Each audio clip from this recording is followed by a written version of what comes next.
were talking about? The base of Irminsul?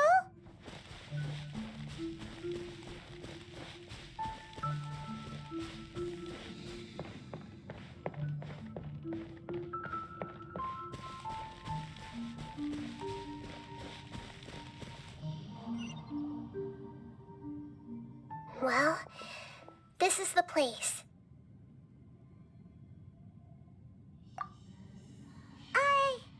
We're here to find Greater Lord RUKKHADEVATA, right? But the one standing over there is that me? She looks exactly like me. Are you Greater Lord RUKKHADEVATA? Yes, that's me. Are you surprised by my appearance? Irminsul and the surrounding lands have been reproduced here as they were years ago. But this is just a realm of consciousness. We are manifestations of the same nature, hence why we would appear exactly the same. We're of the same nature? Why? Because you are me, and I am you. You are me in the new samsara. The new samsara? As Greater Lord RUKKHADEVATA, I'm the avatar of Irminsul, and you are the purest branch snapped from Irminsul. Imagine it this way. Even if a tree dies, its branches will eventually take root and grow, continuing the tree's life in another form. I'm merely the remaining consciousness of Greater Lord RUKKHADEVATA. The real me has presumably died a long time ago.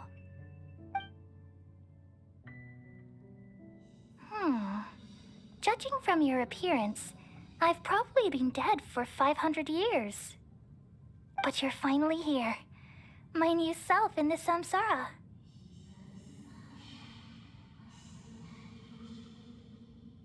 If this is true, then am I going to be a great Archon like you someday?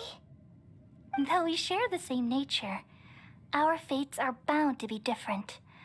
All things have their own fate. When a branch grows into a mature tree, it won't be the same as the original tree. That's why fate is the ultimate knowledge, isn't it? That's a great insight. Yes, very good. It's also precisely why you won't become like me. But perhaps you may become an even greater Archon than I.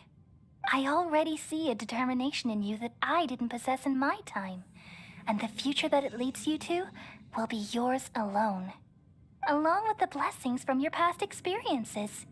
Don't worry. The growth of wisdom is like that of a plant. You only need to wait quietly for the flower to bloom. Come to think of it, the sages never had the faintest inkling of the meaning of wisdom. Thank you. Nothing makes me happier than discovering that the Archon I always admired was in fact myself in another fate. It's so nice to speak with you, Greater Lord RUKKHADEVATA. I've always wanted to meet you. The feeling is mutual. From the moment I snapped the branch off Irminsul and created you, I've also looked forward to talking with you. Could you tell me why you wanted to create me? And what exactly happened when you died? Ah, I see. You're here seeking answers, right? Everything that day, even the sky itself, changed into a color like this. At that time, the seven were all summoned to the nation of Conria, except for me. I had a more important task to attend to. I had to protect Irminsul. The disaster occurred together with the pollution of forbidden knowledge. At that very moment, with my consciousness connected to Irminsul, I sensed something was wrong. The pain started to torment my mind. By the time I reached Irminsul, It was already displaying signs of corruption. Had I not repelled the pollution of forbidden knowledge with King Deshret thousands of years ago, I might have felt even more hopeless and lost. So what exactly is forbidden knowledge? It's a kind of knowledge that doesn't belong to this world, and a form of truth that can't be understood. It came from the very bottom of the abyss. Even I could never understand it.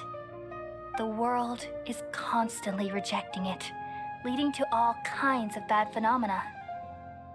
If we allow forbidden knowledge to pollute Irminsul, I'm afraid the entirety of Teyvat could fall apart. So, there's knowledge that even the God of Wisdom can't understand? At that time, I knew I couldn't repel the forbidden knowledge with my strength alone. Which is why I created a device that compiled human wisdom and named it the Akasha. It's truly the world's most amazing invention.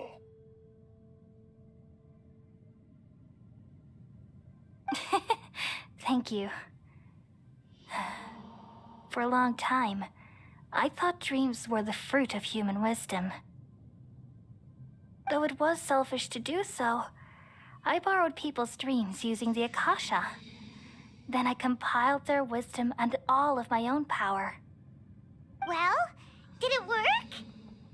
Thanks to the wisdom of the people of Sumeru, almost all the forbidden knowledge was cleared from Irminsul. But things didn't go as smoothly as I thought. I had a terrible headache, which gave me an uneasy feeling. And then I remembered that my consciousness was also connected with Irminsul.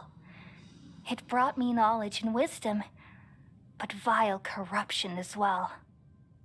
From the very beginning, my existence had been polluted by the forbidden knowledge. Oh no. How could that happen? I've experienced that pain in your consciousness. It must have been a horrible experience. Yes, but my feelings weren't important. The important thing was that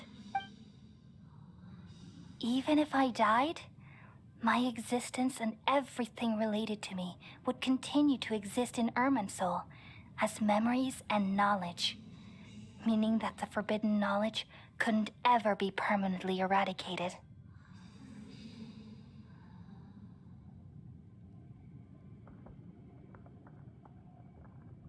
And there's no way for me to eliminate myself. It would be a sort of paradox. So, I took the purest branch of Irminsul as my incarnation in the next samsara and left a trail of clues, all in hopes that you would come here and remove me and my pollution from Irminsul forever. Wait, no, I can't. So you realize what that implies. You are very smart indeed. Irminsul has all the knowledge and memories of this world. And as you've realized just now, removing me from Irminsul means I essentially will never have existed in this world. But this is the only way to save Irminsul.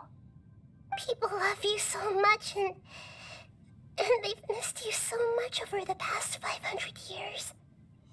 I am exactly the same. So how can we just forget you like this? Is there really no other way? There must be something else I can do. You're the god of wisdom, Buer. You should know that there is no other way. But this is so cruel. I don't want to forget you. No need to feel so sad, Buer. As someone who delights in wisdom, you should feel joy at finally finding the answer. These are the words in their entirety. The answer you've been seeking all along. Let the world completely forget me.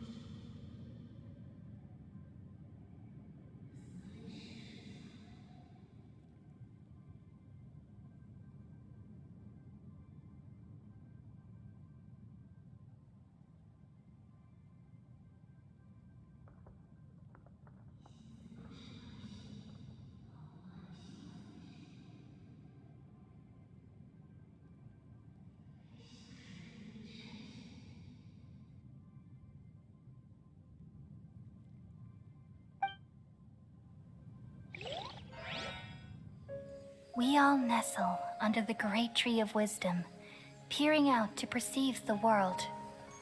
From the earth and from the rain, we perceive its wonders, until we become a white bird to perch atop a branch, and finally snap off the most important leaf. Once upon a time, I alone dreamed in this world. In my dreams, everybody would also dream after they fell asleep. Wild and wonderful thoughts would emerge from their minds. Some tumbled to the ground, and others floated to the sky, connecting all things in the world into one dazzling net. Among a plethora of worlds were numerous smaller worlds, all of fate, finding within the tapestry their brilliant glow. I gradually understood that these indescribable and constantly changing things are the most profound things in the world. Only they can completely repel the madness. Only dreams can awaken consciousness from the deepest darkness.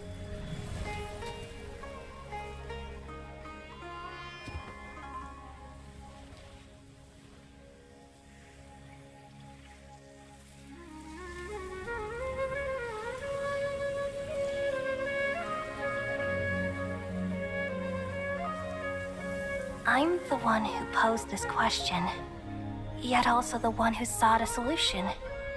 Saving the world with the dreams of the people used to be my answer. And now, you've also found your own answer, and I shall return all the dreams to the people.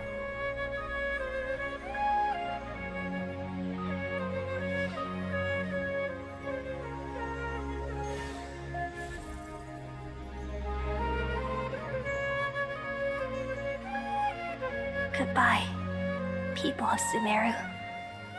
May you be blessed tonight with the sweetest of dreams.